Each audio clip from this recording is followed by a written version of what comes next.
Yep. I'm Lee from the Oshkosh Beer Blog. I'm Adam from McKnight Carlson Wines, and today we welcome back Mike Engel for another round of IPA tasting. Which Mike's here means we have hops. Fantastic. Okay, so let me... I'm ready. Great. Let me explain what we're going to do. We have...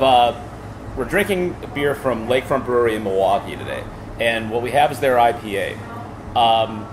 Now, these IPAs came from the same batch of beer. It's the same IPA from the same batch of beer. Okay. Then they came to Oshkosh, and that's where things change. So one of these IPAs was stored on a warm shelf at a grocery store here. The other was stored on a cold shelf at a grocery store here. So what we're going to do is drink these beers and see how much difference that makes between the cold and the warm storage of the beer. Now, we don't know which is which. That'll be revealed to us at the end. Okay. So, But we can guess. We're in the business of let's debunking myths, potentially, or not, or confirming truths. My suspicion is that, now there's definitely something about storing beer right, no doubt about it. But my suspicion is that some of that is overrated.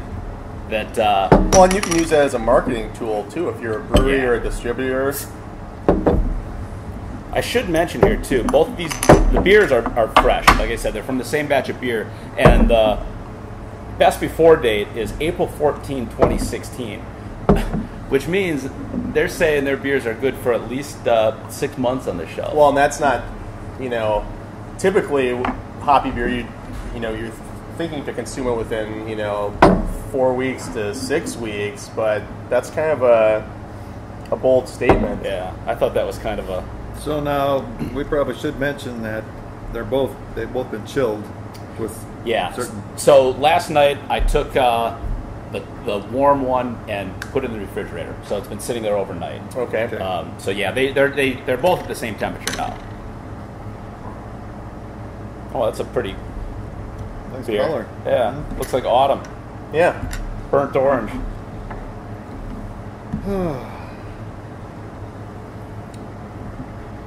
Both are kind of muted. I don't know if that's the plastic cup or if that's... I think the O is more muted than the X. Really? I thought the reverse. I did too. So but the thing is, which one did you smell first? I smelled the X first. I smell the O first. I smelled the O first. I'm confused already. Yes. Where do we get to the drinking part? Okay, just from me, just on the aroma, I think the X is more muted. I get less hop aroma from I agree. the X. And there's pretty good hop aroma here. Yeah. Wow. No, I think they're both the same. I don't know. I'm sticking my guns. I think O has a bit more aroma to it, but Okay. neither are effusive, I would say, in my opinion. I haven't had this beer in a long time. Yeah. This beer has changed substantially. Well, we were just talking about this off camera. You thought they changed the hopping regimen. Yeah, and I remember it being more bitter than this. It's a pretty gentle bitterness, but the hop flavor is really nice. See, what I recall is that it had a building bitterness, not a huge, huge bitterness up front, but after halfway through a pint, I mean, each sip had a growing bitterness to it. To me, there's not much difference. I think O might be a little bit more bigger on the hops. I agree with that totally. Okay. Bigger on the in hop terms of- flavor. Yeah. Bigger in the hop flavor. And that's the right. one I got more aroma out of also. Okay. I think O My has smeller kind of must a nuttiness to it that I think is synonymous with IPAs that are maybe not. And again, we found out that this beer is fresh, but it has just kind of a flavor, a nuttiness to it that I think is synonymous with either aging IPA or... That's funny you say that, because you know what I was thinking? It has almost... There's a malt named Special B. It reminds me of that Special B flavor, which you don't usually have in IPAs, but it's kind of nice here, if that's what they're doing. Yeah. So now we don't know how long that's been on the shelf. It Well- could have been in the cooler. They could have brought it out, put it on the shelf for a day or a week. So I've been running around for the past week, kind of trying to get this coordinated. I'm pretty sure that's been on the shelf for at least 1 week. At least a week. Okay. Warm. Okay. Yeah. But we don't, at this point, we don't know which one. I No. think X has a more juicy hop flavor, personally, and I feel like if there is Citra late hopping, that showcases it more. I get more of that. You know, I always use. But they're all from the same batch. Yeah. They're both from the same batch, though. Okay, well then it's more prominent in the flavor. I think. From X. Yeah. I'm yeah. getting more from O. Which right off the bat tells you just how subjective all this. I agree. is. You know, I use Toppling Goliath Pseudo Sue for the bar for measuring any sort of Citra in any beer, and I get a little bit of that flavor in X, and that's why I kind of went there. You know, it'd be interesting if we let these sit for 5 minutes, because typically you want to drink craft beers at a lower temperature than Yeah. Yeah. what comes out of the refrigerator. So Well, these were in a refrigerator that's 50 degrees. So they're so not. we're not too far off. Yeah. Yeah. I like both these, but I think they're distinctly different. I think they're different. I think the variation isn't all that great. So for me, O seems to be the one that has more aroma and hop flavor. Okay. X seems a little bit muted to me. I disagree. Originally I was with you in the beginning, but the more I drink these, I'm kind of changing my mind here. Talk me out of it. I don't know. O has a coarseness to it, and X has a kind of a more slick and smooth flavor profile. Again, I'm grasping at straws as if this has anything to do with the way it was stored. It could just be bottle variation or something like that. I mean, I know they're the same batch, but still, you never know, what's going on after it leaves the brewery. Well, that's the thing. Right. We don't know what happened between the brewery and the when shelf. the distributor got it. You know, if one pallet, was left out of the distributor and one pallet was cold stored. I mean, This was Lake. Who distributes Lakefront? Lee Beverage. yes. So all Yeah. their beer goes into cold storage out there. Yeah. What happened in between there? Who knows? Yeah, yeah. You know. I think there are differences, but they're subtle. Yeah. To me. Well, you won, Mike. I won. You cleaned your glass out first. Well, so you're second. Well, I kept pouring it, just trying to get the beer to keep opening up. Okay, I wanted okay. more and more out of it. So. Well, maybe I should do that. This was the first IPA that I fell in love with. Oh, really? Really? To me, it just struck all the right notes, and I still enjoy it. But it's definitely, and I think it's a little bit different on draft as well. But it's definitely a different beer than it was, 3 or 4 years ago. I'll agree to that. I think it was more malt forward a few years ago, and we were talking about how there was Cascade, and you said Chinook hops in it before, which are kind of the real kind of classic American IPA hops. From what I can remember, Goose was my first beer. Oh, yeah. Goose IPA. It's changed now. And that's one that's changed. Yeah. Pretty significantly also. Drastically. Okay, so should we place our bets here? And which Yeah, is which? I'm saying X was cold stored and O was on the shelf. Okay. Mike? One more. Yeah, I let's. Even as it warms, there's a bit more aroma coming out too.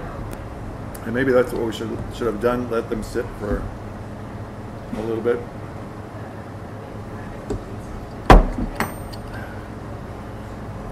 See, I'm saying I think they taste different. I think they do too. Yeah. Yeah. I don't know. I'm going with my original. O is Cold. more of a hop flavor than X. I think X is more muted than. Okay. And I agree. I get more hop aroma and flavor out of O than I do out of X. So are we ready for the big reveal? We are ready. And Drum roll. X equals warm. O equals cold. You assholes. Well, the thing is, though, I mean, there's tons of variability, with this. But 2 out of 3 people kind of notice the difference. So, I mean, is that significant? I don't know. I mean, I think I'd rather drink X personally. They're both good. Well, maybe you need to store all your IPAs warm. I don't, I don't. You were saying you thought there was quite a bit of difference. I didn't get that much difference. No, I didn't either. There was a difference, but it wasn't Yeah. really drastic. Yeah. So. I think I made up my mind off the first smell. Yeah. The aroma for me Sold it. was the Yep. right away. That's sold it. Yeah, and I was thinking because that was the first one I smelled, where you kind of get a little saturated. And Yeah. your next smell, you're not picking up as much. But Right. all right, so what do we think about the beer? I like it. It's definitely different than it used to be, but I like it a lot. I think I liked it better before they changed the recipe. And you, I was talking about you with somebody this weekend, and you tend to really go for bitter IPAs. Yes, You I seem do. to really like that. Yeah. The more bitter, the better. Yeah. Where Bitter, this bitter, is, bitter. the bitterness under there is pretty smooth. Yeah, it's It definitely is. less bitter than it used to be, with more kind of dry hopping probably. Yeah, but Right. the hop aroma and flavor I think is really nice. Yeah. I get kind of like that I wouldn't call it dank, but it's got that, Yeah. piney kind of I feel like it's kind of of a shame that a lot of breweries, especially in the Midwest, are retooling their IPAs just because that kind of spoke to a unique style. We've talked about Midwest style IPA before, which is, kind of more malt forward, classically Versus bitter with West pininess. Coast and- Yeah, exactly. I think that speaks to a kind of a unique time and place, and I wish more would kind of just say, screw it, this is what we do, and we're not, I do too. because this tastes a lot like a lot of other IPAs that are in the market right now. So Right. for you, Mike, what's the IPA you go to? Like when you're around town drinking beer that you can get around here, then what's the one you tend to gravitate towards?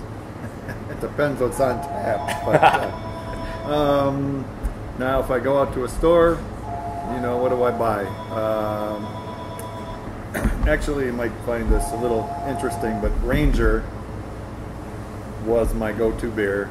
It's got a lot of bitterness Yeah, to it. definitely. It does. Now, I change every time. I mean, I don't typically buy the same Yeah. beer more than like 2 or 3 times, because there's so many beers coming out, so many different beers coming out that I'd like to try them all, and so, so that's at this point that's a go-to beer now. Yeah, I don't know if anybody really has no one is that sticks to beers anymore. It's just, You'd be surprised. Really? You Yeah, get people from that- the retailer's perspective, there's people who come in I got a guy who comes in and buys Black Husky Spruce Double IPA Oh, cool. like clockwork. He just Yeah. comes in, every other Friday and buys, a few bottles. Well, that's a good And- choice. Yeah. So there are still brand loyal people in this craft beer world where there's endless options. So All right. Well, I like this. Yeah. I'm gonna visit this again. I agree. It's been a while since I've had this beer, but I like it. have you had their Cream City Pale Ale recently? No, I haven't. That's one I haven't had for a while either, but I wonder if they reformulated that too, because that was kind of a I think- English style. I've been really. I always liked Lakefront, but the last few times I've had their beer, we had that dark lager on here. I thought Yeah. that was fantastic. It I blew agree. me away. I agree. So it's a brewery to watch. Yeah. All right, guys. Cheers. All right. Mike, Cheers. thanks again. Yeah, thanks a lot for being here, Mike. Gentlemen. Cheers. Next time we have hops, we'll be back. All right.